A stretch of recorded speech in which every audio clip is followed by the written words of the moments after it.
जैसे कि दोस्तों आप लोगों को पता है कि भोजपुरी इंडस्ट्री में एक और नया धमाल मचने वाला है।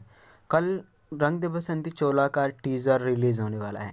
जी हाँ, खेसारी लाल यादव का जो रंग दे बसंती चोला फिल्म आने वाला है होली के अवसर पर 22 मार्च को वो रिलीज़ होने वाला है। उसका टीज़र आने वाला है।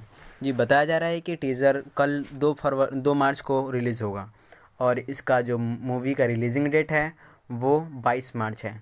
बताया जा रहा है कि खेसारी लाल यादव इसमें बहुत ज़्यादा बेहतरीन एक्टिंग की है और कई कई एक्टरों ने काम किया है, जिसमें काफ़ी ज़्यादा ज़ोरों शोरों से इसका प्रचार चल रहा है। और बताया जा रहा है कि खेसारी लाल यादव काफ़ी ज़्यादा प्रचार कर रहे हैं। ये मूवी रंग दे बसंती चोला देशभक्ति पे आधारित है। जैसे कि आप लोग नाम से भी समझ सकते हैं कि रंग दे बसंती चोला ये एक देशभक्ति फिल्म है। और जैसे आगे देखना तो यही होगा कि अब इस मूवी में क्या बताया जा रहा है। वैसे टीज़र कल देख के पता चल ही जाएगा। तो मेरा उम्मीद है कि ये टीज़र आपको बहुत अच्छा लगा होगा। ये वीडियो आपको ज़रा सा भी अच्छा लगा हो तो आप हमारे वीडियो को लाइक करके हमारे चैनल को सब्सक्राइब कर लीजिए, क्योंकि